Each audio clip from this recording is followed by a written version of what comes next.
വിദ്യാർത്ഥികളെ പിന്നിൽ നിന്ന് കുത്തി സംസ്ഥാന വിദ്യാഭ്യാസ മന്ത്രി എൻ ശംസുദ്ദീൻ. ദില്ലിയിലെത്തിയ മന്ത്രി വിദ്യാർത്ഥി പ്രതിഷേധങ്ങളെ പാടെ അവഗണിച്ചു. കേന്ദ്ര വിദ്യാഭ്യാസ മന്ത്രി ധർമ്മേന്ദ്ര പ്രധാനുമായി കൂടിക്കാഴ്ച നടത്തി.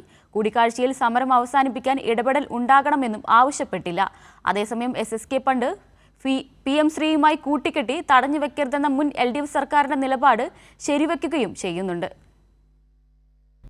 സംസ്ഥാന വിദ്യാഭ്യാസ മന്ത്രി എൻ ശംസുദ്ദീൻ വിദ്യാർത്ഥി പ്രതിഷേധം നടക്കുന്ന ജന്തർ മന്ദറിന് ഏതാനും മീറ്ററുകൾ അകലെയുള്ള കേരള ഹൌസിലാണ് താമസിച്ചതെങ്കിലും വിദ്യാർത്ഥി പ്രതിഷേധത്തെ അവഗണിക്കുന്ന നിലപാടാണ് സ്വീകരിച്ചത്.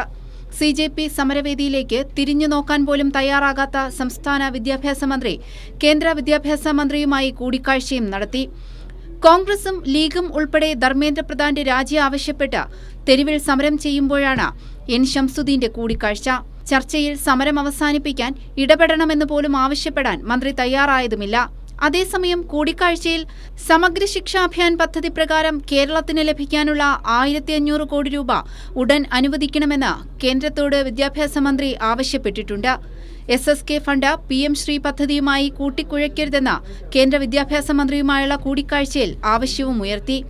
PM ശ്രീ നടപ്പിലാക്കാത്തതിന്റെ പേരിൽ SSK ഫണ്ട് തടഞ്ഞുവെക്കുന്നതിനെതിരെ മുൻ LDF സർക്കാർ സ്വീകരിച്ച വാദം ശരിവെക്കുന്നതാണ് വിദ്യാഭ്യാസ മന്ത്രി ശംസുദ്ദീൻ ഉന്നയിക്കുന്ന ആവശ്യങ്ങൾ. PM ശ്രീ നടപ്പാക്കാത്തതിന്റെ പേരിൽ അർഹതപ്പെട്ട SSK ഫണ്ട് തടഞ്ഞുവെക്കുന്നത് നീതികേടാണെന്ന മുൻ സർക്കാരിന്റെ നിലപാടാണ് പുതിയ മന്ത്രിയും ശരിവെക്കുന്നത്.